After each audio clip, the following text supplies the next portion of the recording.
So today we're going to do an oil change for the RSX. A lot of great progress with the RSX. You can see it's painted. In my other videos I put the Type R rims on. It's looking pretty good, but it's been about 6 months. We haven't put a lot of miles on it, but it's due for an oil change. It does eat a little bit more oil now that it's at 100,000 miles, and it's just good to get a flush kind of going. So I'm going to do an oil change. I'm going to get the car up. I'm going to drain the oil, change the oil filter, and then we're going to go from there. What I have to change it with is, just the standard Honda OEM filter. And I'm going to change that today. And then I also have 5 bottles of the full synthetic Acura 5W30 motor oil. Let me know what you guys use. Actually, I used to use Mobile One on my first RSX. Now I've just been the last oil change in this one. I'm using the full synthetic. These are not cheap. They're about $10 a bottle. But I'm just curious what everyone else is using. Are you using like Royal Purple, Mobile One, Castro Synthetic, Multil, or just kind of Honda OEM. But curious what everyone else is using. But I'm gonna just use this today and go from there. While I'm down there, I did change the oil pan to a K20 oil pan. So I'm gonna just put my head down there, just check for leaks, just make sure everything's kind of working as intended. So let's go ahead and get started.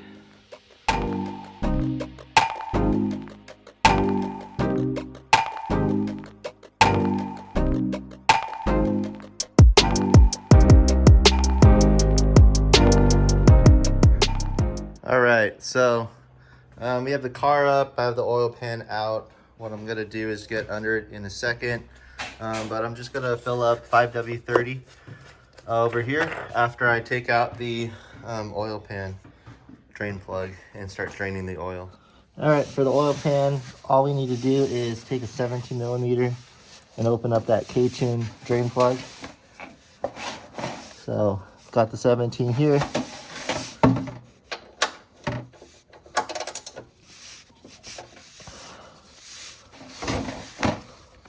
All right, and from there we're just gonna slowly turn the drain plug and just let that oil out. You can see that it's coming out slowly. Since it's magnetic, I could just leave it there. That way it just kind of drips out. And we'll wait for it to drain, and then I'll come back in, put the new crush washer, and change out the oil filter. All right, the next thing we're going to do is just clean off this drain plug. It's filled with soot. We're going to take out the crush washer. Going to put the new one in. All right, new one in. All right. Then we're just going to wipe off the corner there. Just make sure there's no excess oil. Some are just gonna still drip out, but that's okay. We're just gonna keep wiping, and then we're gonna spin by hand and just make sure we're not cross-threading. There we go. Got it spinning. Took a while to find because the magnetism of the magnetic drain plug makes it really hard to spin, but we got it on. And all we need to do now is just tighten it with the 17mm by hand. And I'm pretty much just hand tightening it with with the crush washer. So just one hand and pushing it as far as I could. And that's tight enough. It doesn't have to be too tight. If it leaks, then we can just tighten it some more. But I like to just kind of keep it in a hand tighten fashion there. All right, so with the new drain plug tightened, we're just gonna try to get to the oil filter, which is located at that blue section there, and we're gonna come from the top, so that's what we're gonna do for the oil filter. All right, so we're about ready to take out the oil filter. I just drained the oil and plugged it back in. I have the oil pan sitting below the oil filter, which is located here. So you see that blue oil filter? and that's the one we're gonna spin out. K series engines makes it kind of difficult. You have to kind of come in on that back side. You can do it from the back, but you need that leverage and you might get oil on yourself. So I come from the top and I use this oil pliers, and it's just basically just gonna rip out the old one. I'm gonna put it around it, grip it, grab it, crimp it, and it's just gonna come down. So if you don't have all these strut bars in the way, unlike me, you could pretty much come in pretty cleanly, but I'm gonna come from a corner, put the pliers around it, and just loosen it. And I already have a nice grip on it, and you can see it spinning. If you can look at those white letters on the inside of the oil filter, you'll see it moving. And at this point, I'll try to stick my entire arm down there and just loosen that.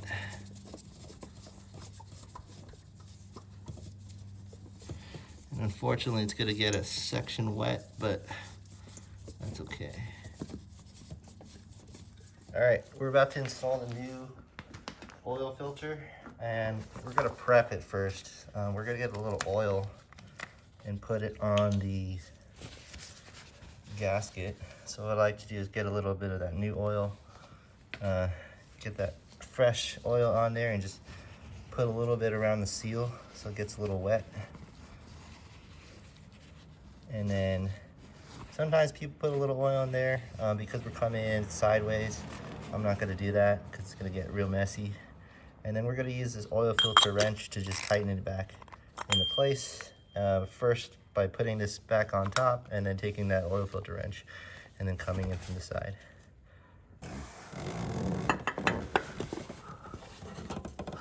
So it's pretty much just a quick and easy fit. However, it's a tight space.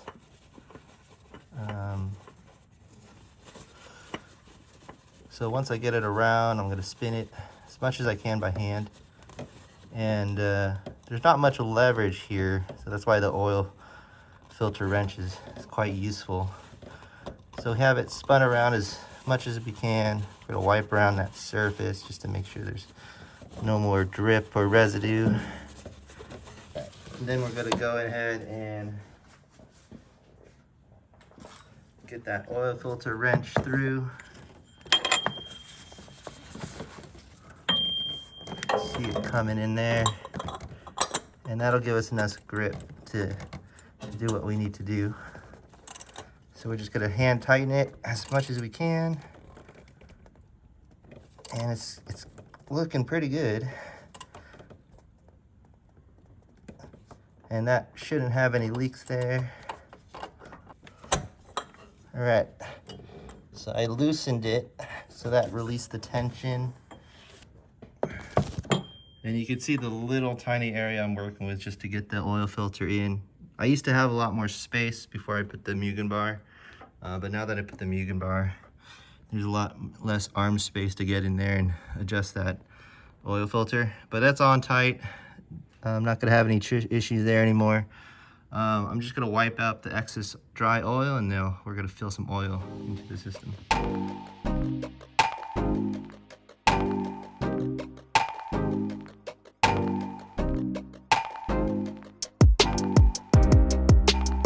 So the RSX Type S, the K20a2 engine takes 4.7 quarts, nearly 5 quarts. I'm just gonna put this is about 1 quart. Probably gonna put about 800 ml in it, and just keep the rest for just topping off in the future. So I've just been kind of letting these bottles drain out as far as I could. And the last one, I'll just be a little bit more delicate. And as you can see here, I'm using this oil filter that just prevents spillage. You don't even have to be as precise with the funnel like the one I have on the gray one on the left of it. It just needs to be, you just pour. You don't even have to worry about overflowing. And it just lets you focus on other things, you know. That's pretty much the end of the install. of the new oil filter and a change of the oil. Full synthetic 5W30 oil. What I'm going to do is just let this thing settle in there. I'm going to wipe off this oil filter, clean up a little bit, but that's how I do an oil change for the Type S. Love to see or hear what you guys do, what kind of oil you use, because I'm actually curious like what you guys are running in your Type S engine. I'm thinking about switching it over to like Mobile 1 or some other variant, but would love recommendations. And again, thanks for watching the video. Like and subscribe if you like my content. I've been developing this Type S build for the RSX for about a year now, and has some really nice enhancements to the interior, the suspension, and now the I'm working on the engine. So hope you like it, and more to come soon.